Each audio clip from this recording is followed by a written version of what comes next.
Tarde a todas e todos, sejam bem-vindos.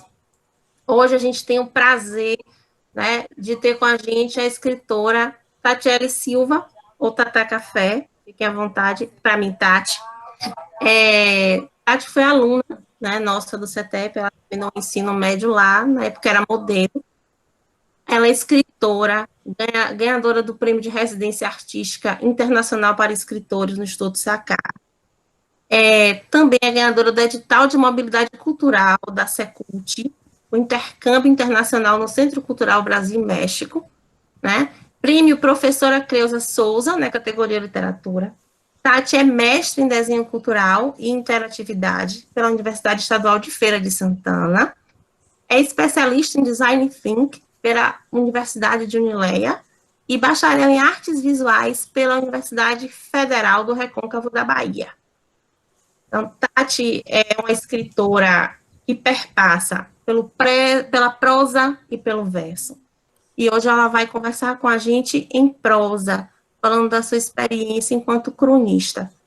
Tati é uma escritora, vou colocar assim, de múltiplas habilidades. Como eu disse, ela passa do verso e para a prosa brincando. Mas hoje o assunto é em prosa, a gente vai falar de crônica, tá bom? Sintam-se à vontade para ouvir, para interagir. Eu vou pedir a vocês que quem depois, né, que Tati falar, se quiser fazer pergunta, utilizem, Mari, saudades, utilizem o chat, tá bom? Pro, eu vou falar para a gente direcionar a ordem da conversa. E enquanto Tati estiver falando, eu vou solicitar a vocês que desliguem só o áudio, né? A gente desativa o áudio para não ter microfonia, tá bom? Agora, Tati, a oficina é tua, meu bem. Seja bem-vinda. Ativa teu microfone. Boa tarde. Vocês estão me ouvindo bem? Sim, Tati. Eu tentei colocar aqui, conectar pelo computador, mas não está abrindo, então vou fazer pelo celular, enquanto o computador dá sinal aqui. Obrigada, Julie, pela apresentação. Para mim é muito gratificante poder voltar ao CETEP assim para conversar sobre um trabalho que eu venho desenvolvendo com literatura. Esses dias eu estava conversando que é impressionante que as professoras que eu mais lembro, tenho memória, assim, são justamente as professoras de língua portuguesa, redação. Então, esses dias eu estava brincando aqui em casa, eu falei, eu me lembro de todas elas, e como esse percurso ele vai se desenrolando e se desenhando assim ao longo do tempo, né? Com as disciplinas que a gente mais tem se afeiçoa um pouco mais. E a minha história com a literatura começou um pouco assim, né? Nesse processo de observar muito essas narrativas desde a escola, as narrativas dos livros didáticos mesmo. E a partir daí eu fui tomando gosto pela leitura, ficando cada vez mais curiosa pela junção da leitura do texto com a imagem. Era uma coisa que sempre me fascinou, assim, entender, imaginar. Eu sempre fui muito imaginativa com relação ao texto escrito.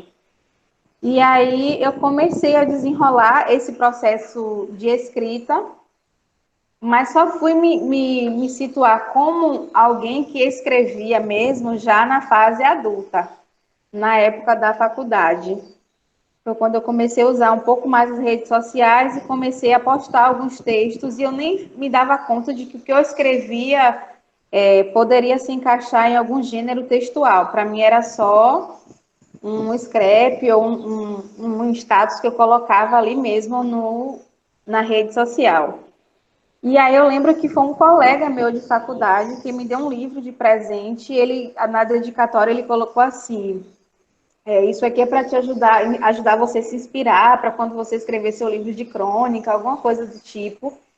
E era um livro de Lia Luft, o Pensar e Transgredir, se eu não me engano é esse o título. E eu comecei a imaginar o porquê que as pessoas estavam enquadrando o meu texto como uma crônica, né? Não sou estudiosa da literatura, sou das artes visuais. E aí, depois dele, outras pessoas começaram também a fazer essa identificação do meu texto com a crônica. Eu falei, então deve ter alguma coisa aqui que realmente faça esse sentido. E em 2017 eu decidi fazer uma junção desses textos, de alguns dos textos que eu havia publicado na rede social, para publicar o meu livro, o primeiro livro de crônica que eu escrevi, que foi o Nota Afetiva, entre Memórias, Poesias e Leituras Crônicas. Foi um livro que Júlia estudou no mestrado dela. E desde então esse livro ele tem me dado várias alegrias. Eu tenho conseguido alcançar coisas que eu nem imaginava, assim, por conta do texto, experiências mesmo, experiências de escrita, experiências literárias, conhecendo pessoas fantásticas. E nesse percurso todo, cada dia que passa, eu vou tentando identificar mais o que é que eu faço na minha produção literária, identificando o que é um pouco dessa escrita, o que eu venho fazendo. E uma coisa que me chamou muita atenção, e que me chama muita atenção, na verdade, é quando as pessoas se identificam com esse texto. Coisa que eu só fui me atentar um pouco mais no finalzinho do mestrado, quando eu conheci o conceito de memória coletiva e memória individual. Daí foi que eu comecei a perceber o porquê que as pessoas se identificavam com os meus textos. Porque são narrativas realmente assim, do cotidiano, e desse cotidiano próximo mesmo, que a gente vive aí nas nossas labutas diárias. E aí eu fui perceber que realmente o que acontece comigo acontece com muitas pessoas, só que em momentos diferentes e em estágios diferentes da vida.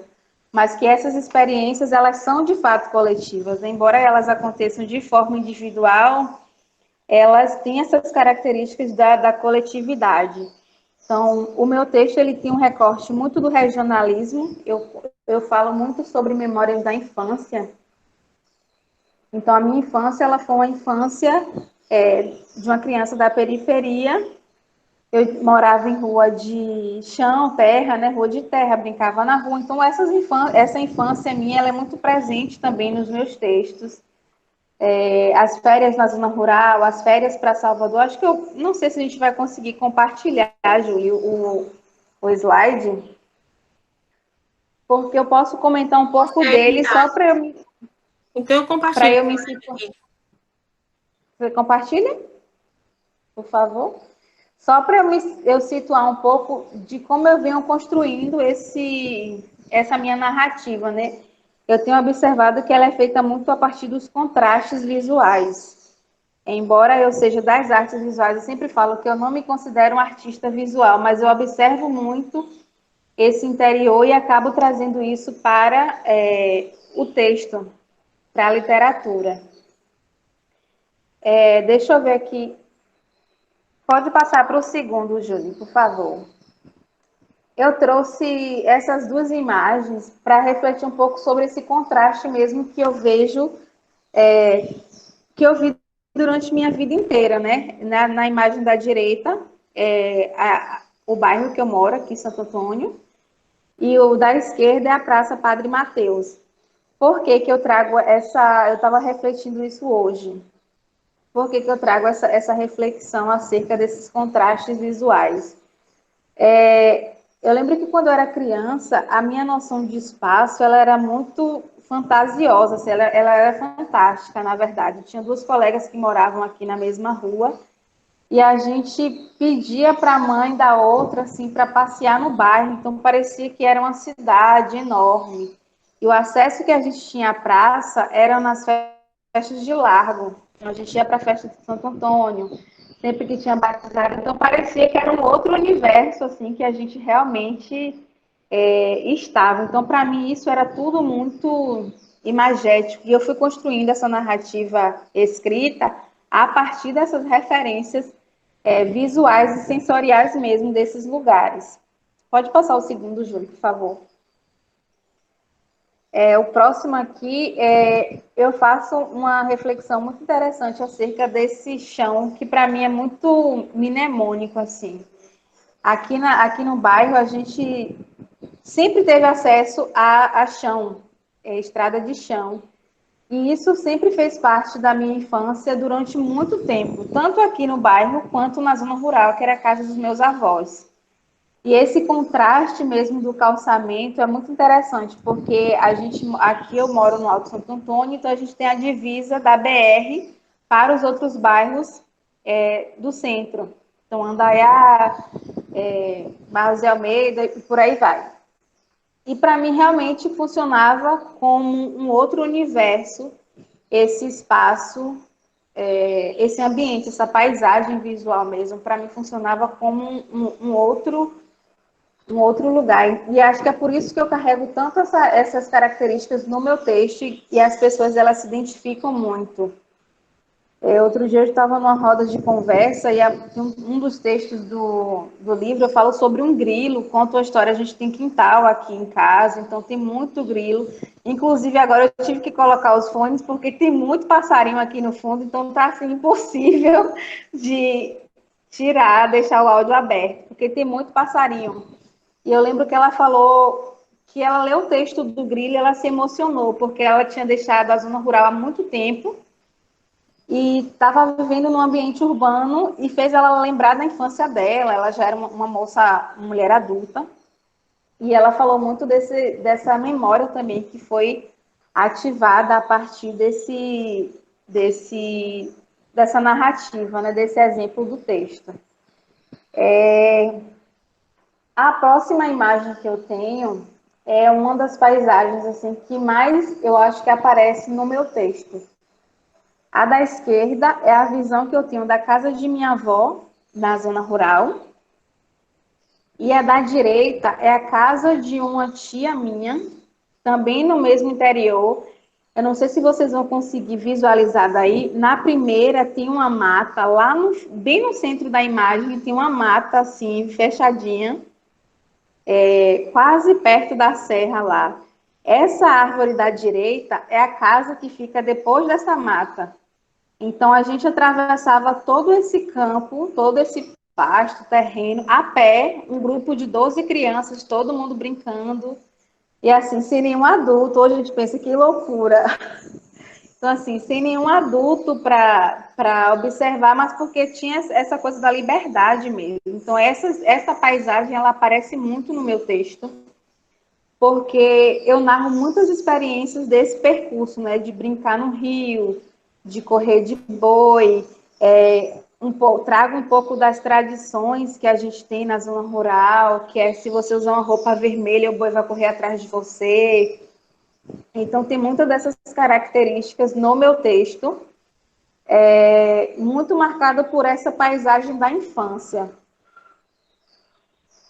E aí, no próximo, eu trago um outro contraste totalmente diferente do primeiro, que é a minha visão de capital. A gente aqui sempre passava a metade das férias na zona rural, na casa de minha avó, na roça, e metade em Salvador, na casa de minha tia. Então, era um contraste muito visual, muito forte para mim. Então, o mar é muito azul, o céu muito azul, esses edifícios, os prédios. Então, tudo isso eu trago para dentro do meu texto, como características visuais mesmo. E aí, eu acho que é isso também que faz com que o texto ele tenha essa identificação com o outro, né? Que o outro tenha essa identificação com o texto, porque eu estou falando o tempo inteiro desses lugares de memórias afetivas. Sempre quem vai a Salvador e não quer tirar uma foto no elevador Lacerda, quem vai e não tem já esses marcos visuais do Farol da Barra, do Pelourinho, então trago todas essas referências um pouco para o meu texto. E aí, a próxima imagem que eu trago, acho que alguém comentou aqui que fechou, que a tela do slide não está abrindo para ele, Alan. Eu trago aqui uma outra paisagem que já me remete à minha vida adulta, que foi exatamente um marco assim para eu começar a escrever. Foi quando eu passei, fui fazer faculdade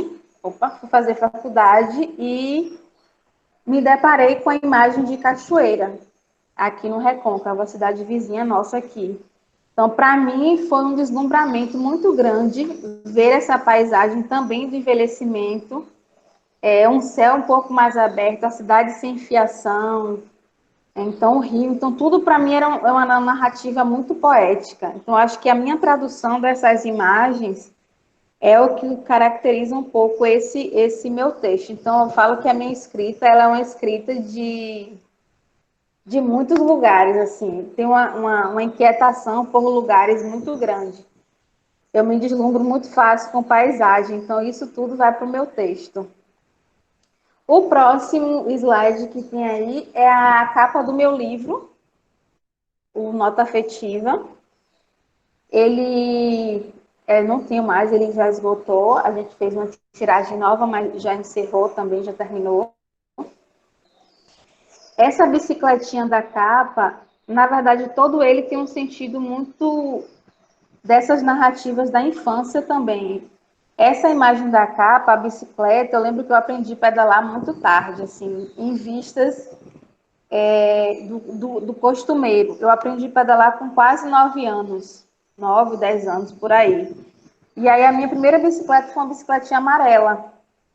Eu lembro muito, muito claramente dela assim. Aí no livro também eu falo um pouco sobre ela, sobre essa bicicleta e o porquê dessa identificação também com essa narrativa do pedalar, do soltar da sela, né? Eu lembro meu pai soltando da sela. Então, ele é um texto que ele traz essas narrativas reais, mas que ao mesmo tempo eu costumo falar que tem uma característica de autoajuda, porque tem sempre uma metáforazinha intrínseca nele, assim. Eu acho que isso também causa um pouco de identificação. E eu trouxe aí para a gente conversar um pouco um texto que ele fala muito sobre isso que eu apontei aqui, essa coisa da memória coletiva. Eu nem sabia, quando eu escrevi ele, eu nem imaginava que era uma crônica. Eu tinha um blog na época e eu escrevi e lancei, assim, muita gente se identificou com ele, que é falando sobre o São João, as festas juninas. Então, nele eu conto um pouco sobre como era o processo do meu pai comprar fogos, com minha irmã na moto aqui. Eu não lembro se o nome é Campo do Botafogo, aqui em Santo Antônio, mas eu acho que é. Então, era num espaço que vendiam esses fogos, né? Ele ia comprar. Então, eu trago um pouco dessa narrativa e aí eu conto como era montar lá os traquezinhos no chão, os fogos, né, para fazer desenhos e tal, das comidas. Então, acho que esse talvez seja um dos meus textos que mais engloba todos os sentidos mesmo. Porque eu falo de comida, eu falo de cheiro, eu falo de sensação mesmo, assim, de textura, de como era se vestir para o São João. Então, ele teve muita identificação, as pessoas se identificaram muito com ele. Primeiro, eu acho que porque é um texto que realmente fala dessa memória, né? Esse ano aí, com a questão da pandemia, acho que foi a festa que a gente mais sentiu, um momento que quem gosta de tradição popular, talvez tenha sido um dos momentos mais marcantes, assim, porque a gente não teve esse festejo. Então, é muito emblemático para a gente aqui no Nordeste, né? Acho que o próximo eu tenho uma imagem também, depois a gente pode voltar nele, se quiser fazer a leitura. Eu trago algumas imagens dessa festa, e aí no texto eu vou fazendo a descrição mesmo escrita das bandeirolas, da fogueira, da comida típica, mas muito observando esse cenário regional. E mais para frente aqui eu já trago uma outra. Eu não sei se ele pode ser considerado um haikai, né? Mas tem ainda muito a ver com essa minha questão de observar a paisagem. Esse aqui eu acho que dá para ler, que ele é curtinho. Fala assim: tudo passa, as uvas, o carro do ovo, menos você. Se eu não me engano, eu fiz logo quando começou a aparecer o carro do ovo, assim, que era uma constante. Ele acabou virando a ilustração, que foi premiado, uma colega fez uma ilustração dele, e aí é um haikai, Júlio está falando aqui que é um haikai, então é. E ele acabou virando uma ilustração que foi premiado em um festival também. Mas eu costumo brincar muito com essa coisa do urbano, e tentando colocar um pouco do sentido poético, né, desse urbano, não sei se é urbano exatamente de capital, mas trazendo um pouco esse sentido poético. E aí eu fui tomando um pouco dessas referências que Júlia falou sobre o meu trabalho. Foi ano passado, acho que sim, ano passado eu fui para o México. E eu lembro que a paisagem de lá também foi muito perturbadora, assim, para mim, porque é muito barulho, tinha muito barulho. E aí tinha essa. Eu ouvia, eu estava bem no centro da cidade, hospedada bem no centro, e tinha um carro de som que passava, que eu falava: esse carro é todo o carro do ovo de lá do Brasil, porque assim, de 5 em 5 minutos estava passando, e todos os dias da semana. Só que era em espanhol, um alto-falante, e eu não entendia nada. Até que um dia eu estava na rua e eu perguntei para a pessoa assim, o que era aquele carro que tanto passava falando no alto-falante, assim, que todo mundo sabia o que era. E aí eles foram me explicar que era um carro do Ferro Velho, uma moça que tem lá chamada Marimar, que tinha um carro, ela saía pegando ferro velho e tal. E eu lembro que eu dei uma oficina lá e criei um pouco dessa metáfora. Assim, a gente fez uma oficina lá falando também sobre paisagem e literatura. E eu levei esse exemplo do carro do ovo e fazendo também um contraponto com o Marimar do Ferro Velho, para a gente perceber como as paisagens elas podem mudar de estado, de país, mas essas interferências elas podem ser muito semelhantes. Então, foi muito provocativo, assim, porque as pessoas escreveram sobre ela e foi muito bacana de fazer. Isso aqui eu trouxe mais como uma proposta que eu costumo trabalhar nas oficinas de produção literária, que a gente não vai conseguir fazer porque nosso tempo é curto, mas geralmente o que eu faço para deixar mais claro o meu processo criativo é criar, junto com os participantes, um livro de artista. Então, a gente divide para cada um ficar com um texto e eu sorteio de 1 a 5, cada um escolhe um número de 1 a 5, e cada um desse número, ele é nomeado com um dos sentidos que a gente tem. Então, número 1, visão, número 2, paladar. Então, eu distribuo esses sentidos de acordo com o número para a gente produzir a mesma temática, só que utilizando um desses sentidos. E aí acho que a gente pode perceber isso até pela crônica lá. Se eu usar o sentido da visão, o meu sentido da visão, para falar sobre uma festa junina, o que é que eu vou escrever sobre a festa junina? Eu vou falar das cores, eu vou falar das bandeirolas, eu posso falar sobre as quadrilhas, as vestimentas. Se eu for falar, escrever sobre o cheiro dessa festa, qual é o cheiro que tem essa festa junina para mim? Então, tem um cheiro de licor, e aí qual é o licor mais tradicional? É o genipapo. Então, tem a fumaça, que a gente se perfuma toda, mas mistura com fumaça. Então, o paladar. Eu costumo trabalhar muito no meu texto os 5 sentidos. Então, eu sou muito sensorial. E isso eu fui percebendo ao longo do tempo também. Eu venho percebendo, na verdade, ao longo do tempo.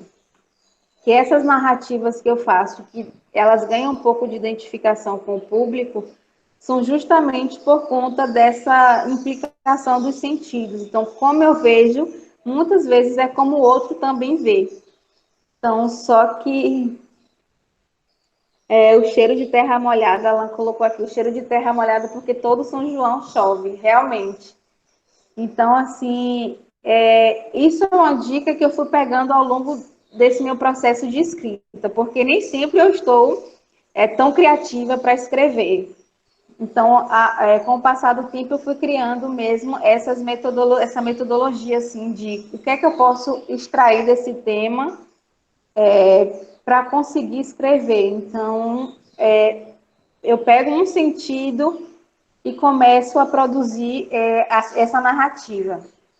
Então, tem muito disso assim no texto. O próximo livro que eu estou lançando agora se chama Travessia, e ele é um livro que eu tenho relido, fazendo algumas revisões, e ele é um livro que fala muito sobre os sentidos, e principalmente o olfato. Eu comecei a produzir ele na praia, então é um livro que eu falo que tem muito cheiro de protetor solar, assim, porque realmente aquela coisa da maresia com protetor solar e com o cheiro da maré.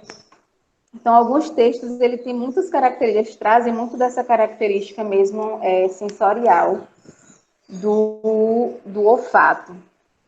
Eu trouxe alguns exemplos, na verdade, alguns nomes de autores baianos que eu tenho utilizado como referência no meu trabalho. Eu acabei me aproximando da literatura baiana, por fazer parte desse recorte também regional. E aí aqui eu trouxe por categorias alguns nomes. No infantil eu trouxe Núbia Paiva. Ela trabalha, é uma escritora de Irecê também, ela trabalha com literatura infantil regional. Tatiana Vilarinho também. Jamile Menezes, que é de Valência, ela tem um livro muito legal sobre, também contando sobre a infância, só que é um livro ilustrado. Roberto Barreto, que é um professor da UNEB. Lívia Natália também, que é de Salvador, uma poetisa de Salvador. Ela tem um texto também já mais forte, voltado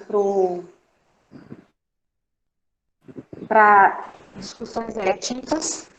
Prosa, eu trouxe aí o nome de Aidil Lima, que é uma escritora cachoeirana, contista também maravilhosa. Evanilton Gonçalves, que é de Salvador. Saulo Dourado, também residente de Salvador. Saulo é um autor que trabalha muito com o público juvenil, então é um bom nome também. Sara maravilhosa. Eu tenho um livrinho dela aqui, é o Mildezas, que ela escreve também, ela tem um olhar também muito poético sobre essa imagem da cidade. O livrinho dela é sobre Cruz das Almas, é uma coisa maravilhosa, assim, muito lindo o trabalho dela.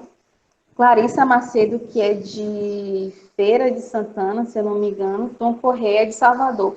Esses aqui, a maioria são de crônica e conto também. Deixa eu ver se eu trouxe mais algum. Poesia, eu trouxe Desiane Barbosa, Lívia Natália de volta, Laura Castro, Jaquinha Nogueira, que é de Sapé-Açu, e Alex Simões, de Salvador. Então, a gente tem muitas referências, aqui são só alguns dos nomes que a gente tem aqui produzindo hoje aqui na Bahia, né?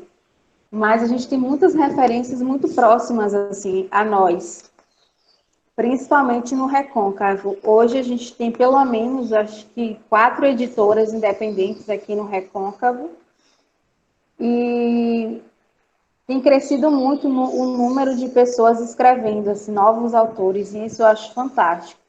E aí, de cordel aqui, para a gente ir para um recorte bem regional, eu trouxe Romildo Alves, que é de Feira de Santana, conhecido como Garotinho do Cordel. Vaz, que é aqui, ele é de Jequié, mas mora aqui em Santo Antônio, estudante da UNEB também. E Denison Palumbo, que é de Salvador, está residindo em Salvador hoje. Mas essas pessoas são pessoas que eu realmente leio, assim, e que eu tenho muito contato com a obra, estou sempre lendo e relendo para me situar um pouco também do que outras pessoas estão produzindo, e eu acho que até para fazer um recorte do que, para ver se eu me encaixo em um grupo, né, ou se não. Acho que Julie saiu. Acho que ela apertou para encerrar e acabou saindo. Não Mas sei é um não, tanto. eu estava tentando Não ver se eu saiu, conseguia aqui a nota afetiva para sim. entenderem, lendo, entenderem esse processo de criação. Como é que vai materializar Uhum. as sensações? Mas se eu não conseguir achar, eu vou pegar um livro aqui. Mas eu acho que não tem Você quer que eu PDF. abra o arquivo aqui? Eu iria compartilhar, mas se você quiser, você pode ler daí mesmo. Pode compartilhar. Se você conseguir, pode compartilhar. Estou procurando aqui. Esse livro, ele foi uma grata surpresa, assim, porque nele, além de fazer as referências da minha infância, eu comecei a fazer referências também da infância do meu sobrinho, que eu tive muito contato na época que eu estava escrevendo ele. Então, também ele apresenta também um pouco desses contrastes de gerações, né? Tanto da minha infância quanto dessa infância mais recente. Ele está com 8 anos agora, na época que eu fiz o livro ele tinha 3, mais ou menos. Então, tem alguns textos que são dedicados, assim, exclusivamente para esse processo da observação dele, sobre a observação dele. Eu acho que eu consigo abrir aqui, pegar e te enviar por WhatsApp, o PDF. Ok, Tati, já está aí. Ah, conseguiu. Esse é um livrinho, ele foi feito totalmente no formato autopublicação. Então, eu vou ser bem sincera com vocês, assim, até hoje eu não consegui abrir o livro. Já se passaram quase 4 anos e eu não consegui. Esses dias me presentearam com uma cópia dele, falaram, ó, teu livro está aqui, eu já li, vou te entregar para repassar para outra pessoa. E aí está comigo. Eu falei, vou tentar. A Milena está saindo, boa aula, Milena. Vou tentar olhar ele com calma agora. Mas essa é a parte que eu falo, se eu não me engano, sobre a história da bicicleta, né? Que era meu pai segurando a bicicleta, e eu lembro que eu lembrava da sensação que era. Você quer ler algumas especificamente, Julie? Alguma que você tenha trabalhado com os meninos? Eu trabalhei todas. Eu estou passando, mas em necessidade. A que você quiser, a gente pode ir lendo, ou os meninos, se eles se sentirem vontade, até para socializar, Uhum. eles Sim. podem. Eu vou passando, eles podem abrir a gente quer ler essa. E aí eles podem ler para a Uhum. gente comentar a respeito desse processo. O que é que vocês acham?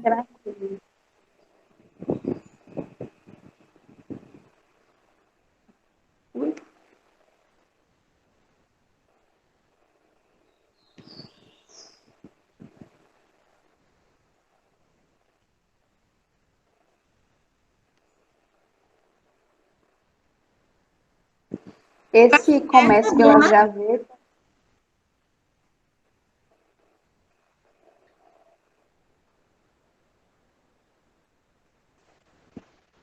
Estou te ouvindo, Tati. Tá me ouvindo? Tô sim. Para mim tá com um pouquinho de delay.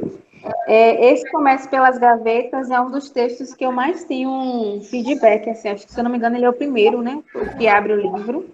Isso. Acho que dá para a gente ler, fazer a leitura dele. Você quer fazer a leitura primeiro e eu falo do processo depois? Pode ser, porque aí eles vão entender esse processo, né? Uhum. A crônica.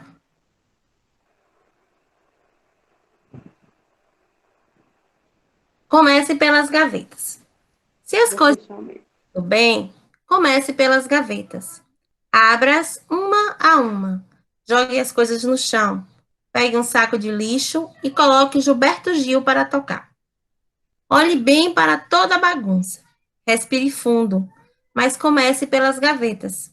Passe um pano, tire o pó, olhe para o vazio e encare seus acúmulos de frente. Comecei pelas gavetas do trabalho. Duas abarrotadas de rascunhos, anotações, livros, layouts não aprovados, bilhetes carinhosos e engraçados que trocamos carinhosamente no decorrer dos dias, maquiagem e outras coisas. Fiz a limpa, deixei apenas os bilhetes de afago, um bloco de anotação, duas canetas e os mini clipes coloridos de plástico. Em seguida, peguei as gavetas de casa. As roupas ainda guardavam uma identidade que não me pertencia mais. Saias que há anos não fazia planos de usar, que há anos fazia planos de usar quando emagrecesse, e que não condiziam mais com a minha moda. Curtas demais, justas demais, tecido pesado demais. É verão, vestidos que guardei, o modelo que tenho convicção de que não vai rolar. Um monte de peça, volume dessas, que a gente insiste em guardar, para preencher o espaço, no misto de medo e vergonha do vazio. Afinal, quem quer exibir um armário vazio quando alguém lhe pediu uma peça emprestada.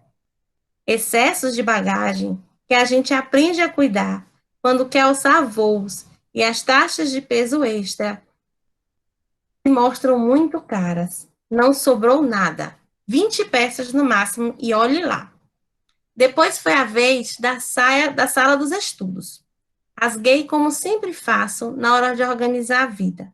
Um monte de papel, revistas velhas e coloquei tudo no lugar. Agora eu conseguia ver exatamente onde estavam os livros de arte, as apostilas de desenho, minha coleção de revista. Decore mais por menos. Em um passo de arrumação, a vida voltou a ganhar nitidez. Se a gente não arrumar as gavetas de nossas vidas, quase nunca saberemos o que está faltando e ou sobrando. Resta sempre uma sensação de estranheza, de eu tinha alguma coisa para fazer, mas não sei o que é. Bateu uma vontade de comer uma coisa gostosa, mas não sei o que é. Eu queria fazer alguma coisa diferente, mas não sei o que é. Talvez hoje seja um excelente dia para arrumar as gavetas, não? Mas se quiser recomeçar amanhã, não esqueça, comece pelas gavetas.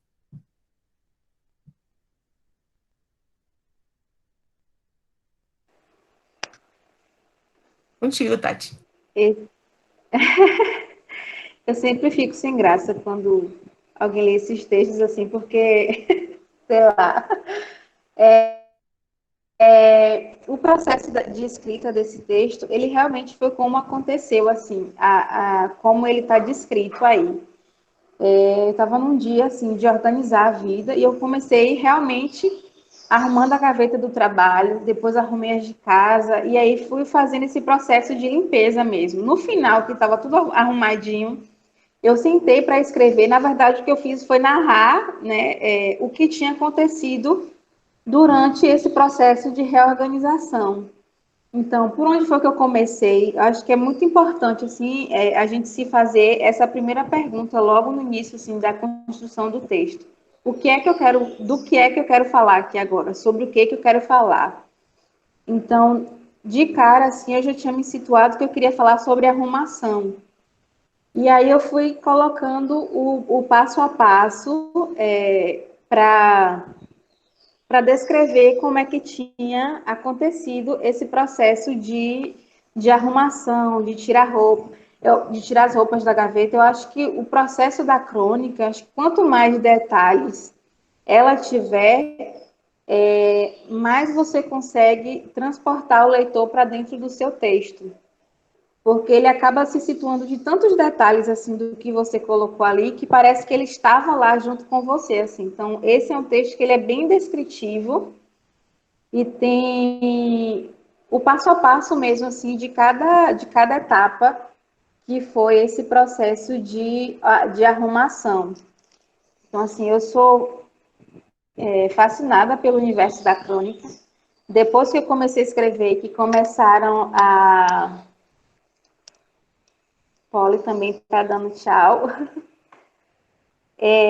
Depois que eu comecei a escrever, eu fui começar a ler outros cronistas, eu fui entendendo que realmente é um gênero textual assim, que eu gosto muito, por essa característica de ser um pouco curto, mas também de ser muito direto, trazer um pouco de teor de crítica. No final dos meus textos, eu sempre trago um pouco dessa reflexão, de uma reflexão, na verdade, e eu só fui perceber isso há pouco tempo, assim, eu fui perceber há pouquíssimo tempo, que eu escrevi e no final, para fazer a conclusão, eu trazia alguma lição que eu tinha aprendido daquela história.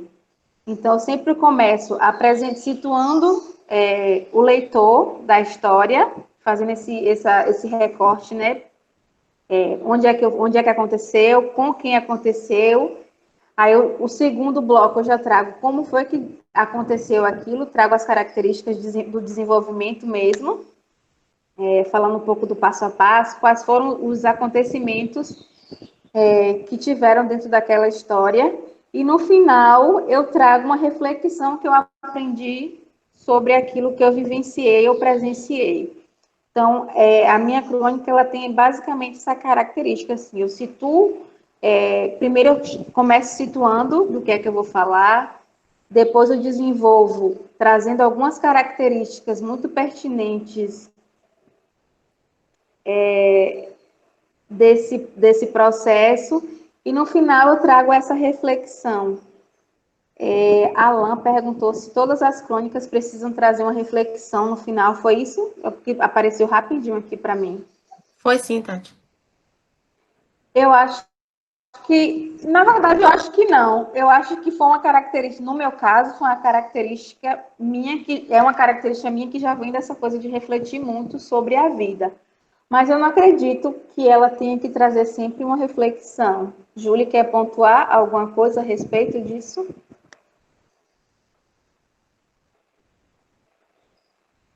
Vamos lá, Lucas. A crônica de Tati, ela foge um pouquinho à regra. Eu vou chamar a pessoa que está aqui, nem gosta, nem vou falar, mas são crônicas muito parecidas e a gente vai chamar de regiocêntrica. Então, o que é isso?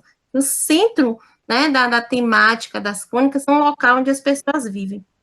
E geralmente o cronista, e aí eu vou falar da crônica enquanto uma crônica literária, certo?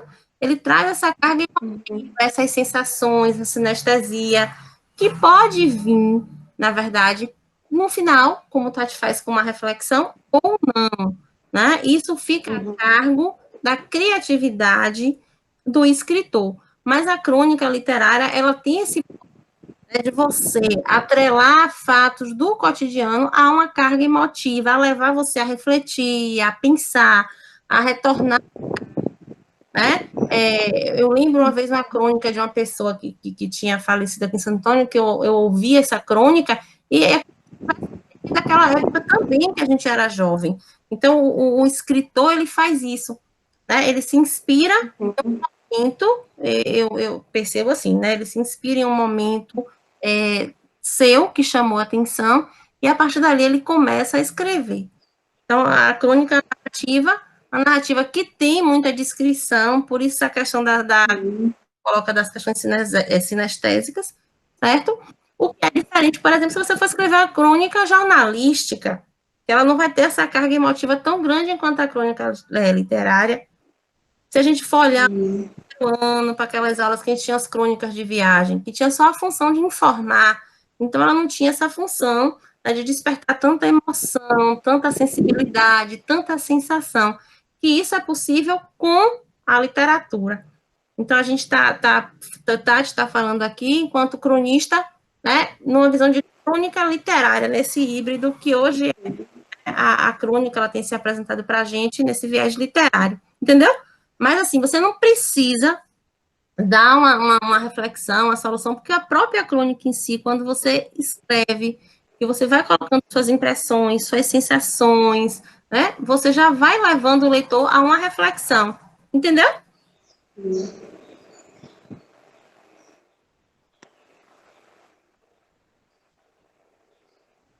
Perfeito. Eu observei isso muito com um texto que eu fiz, eu não tinha publicado ainda o livro, eu não lembro se esse texto está no livro, mas foi na Copa do Mundo que o Brasil perdeu de 7-1, se eu não me engano. Eu lembro que eu fiz uma crônica, nunca tinha escrito sobre esporte, eu lembro que eu fiz um texto sobre futebol, alguma coisa assim, falando que sobre a vergonha que a gente tinha sentido de perder e tal. Mas foi um texto que foi muito mais para o viés do jornalístico também do que do literário. E aí eu comecei a perceber essa diferença, que a crônica jornalística, ela realmente ela desprende de menos emoção, tem menos carga emotiva do que esse texto literário. Então, é muito interessante também começar a ler crônicas, os subgêneros dentro da crônica, né, para a gente começar a perceber essas diferenças também entre elas, crônica literária, crônica jornalística, crônica histórica. Então, acho que é bem interessante fazer os comparativos. Mais alguma pergunta? Eu acho que não. Tem gente, alguém quer fazer mais alguma pergunta? Fiquem à vontade para realizar as perguntas. Aproveita esse momento, viu? A gente não sabe quanto é que vai ter outro.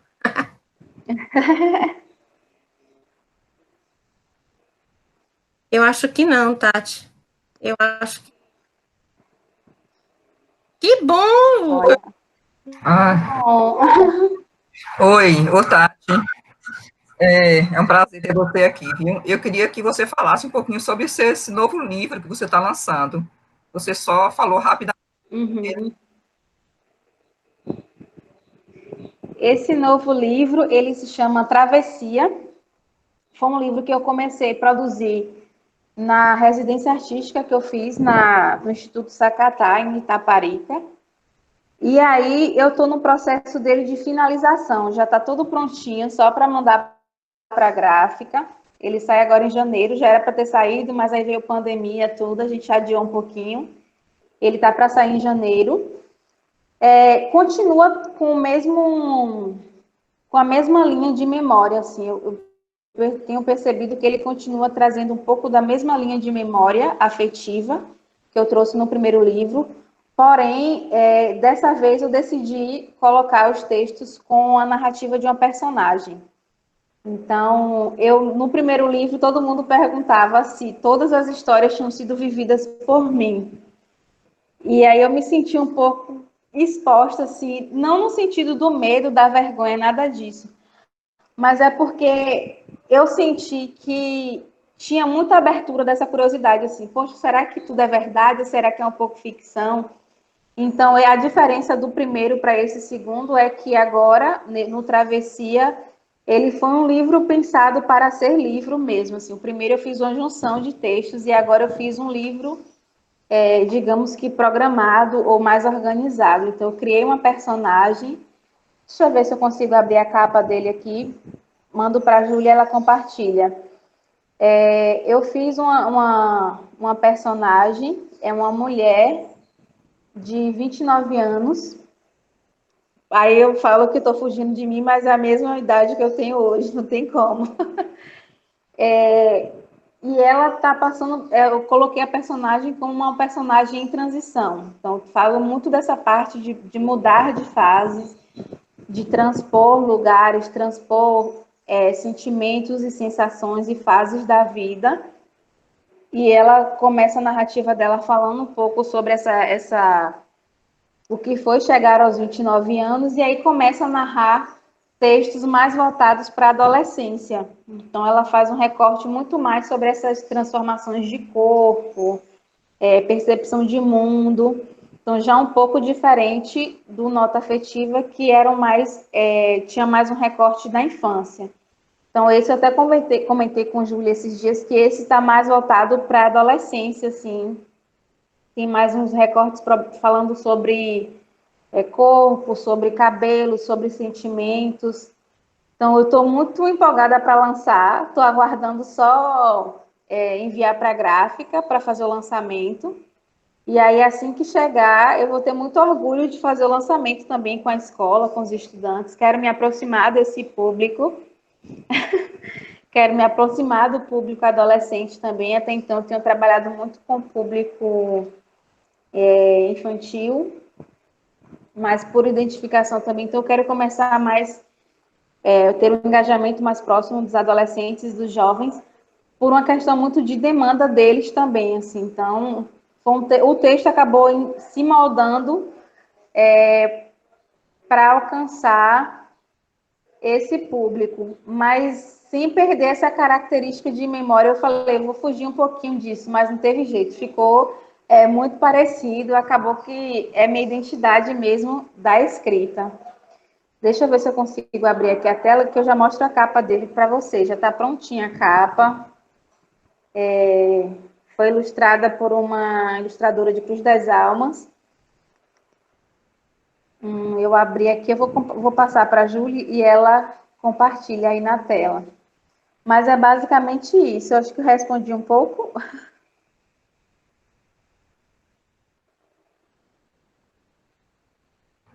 Respondeu sim, muito bem. Capa do Travessia. Vou mandar para a Júlia aqui agora. E aí ficou bem. Eu trago um pouco dessa identidade também, identidade étnica nele, né? por conta dos trabalhos com as escolas, eu percebi que tem muita questão de identificação, não só nos textos, mas também visual. Assim, quando eu chego, que as crianças, adolescentes, eles veem que eu sou uma mulher negra, o cabelo crespo, cacheado, eles se identificam muito. Eu perdi a conta de quantas vezes eu escutei eles falando assim, nossa, eu achei que era uma mulher branca que ia chegar aqui toda metida e tal, mas é completamente diferente, assim. Então, eu também, nesse livro novo, eu estou assumindo um pouco desse lugar de alguém que também representa um público específico. Eu te enviei a capa, Júlia, não sei se você vai conseguir compartilhar.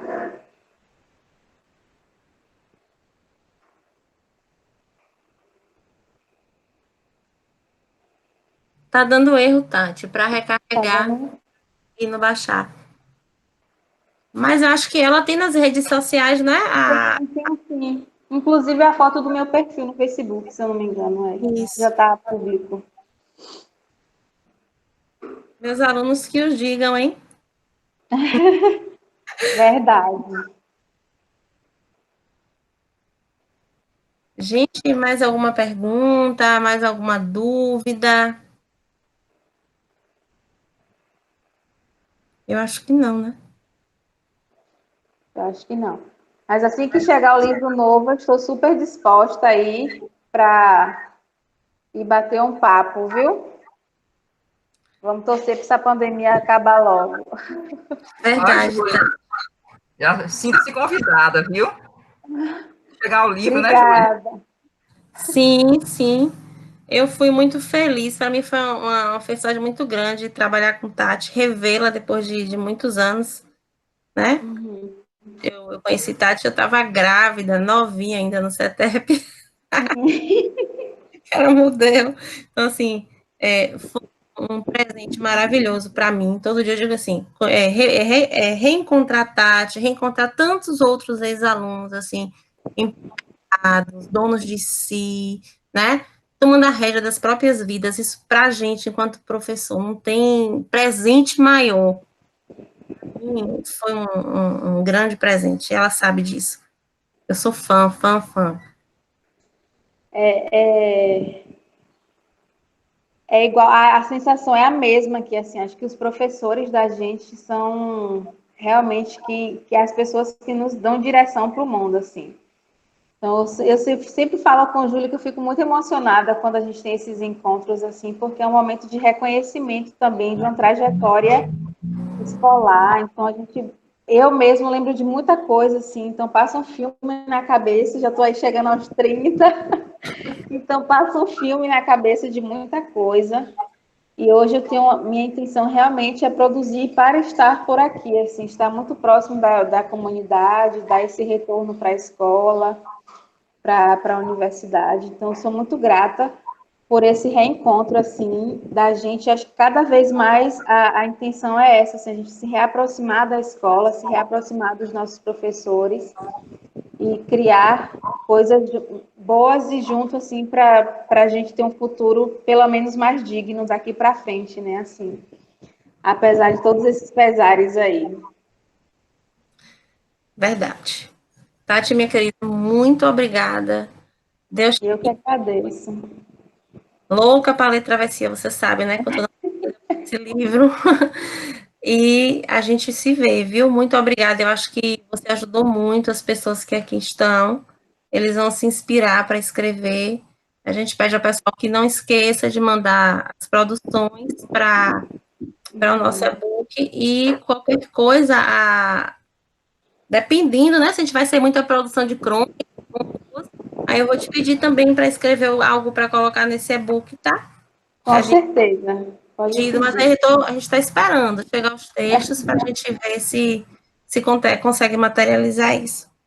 Muito obrigada, fica Eu com. que agradeço. Eu não consegui ler os dois últimos comentários, é porque eu sou um pouquinho míope e eu estou vendo pelo celular, mas eu acho que foi de Rosa e de Isis.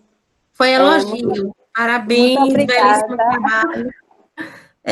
Belíssimo trabalho, Tati. Parabéns. Obrigada por nos proporcionar esse momento de aprendizagem. Eu estou à disposição de vocês para quando a gente puder bater esse papo. Estou sempre disponível aqui na rede social, no WhatsApp. Então, muito obrigada mesmo. Sim, para mim é sempre uma alegria voltar para a escola. Obrigada a você, minha querida. Até a próxima. Beijo. Beijo.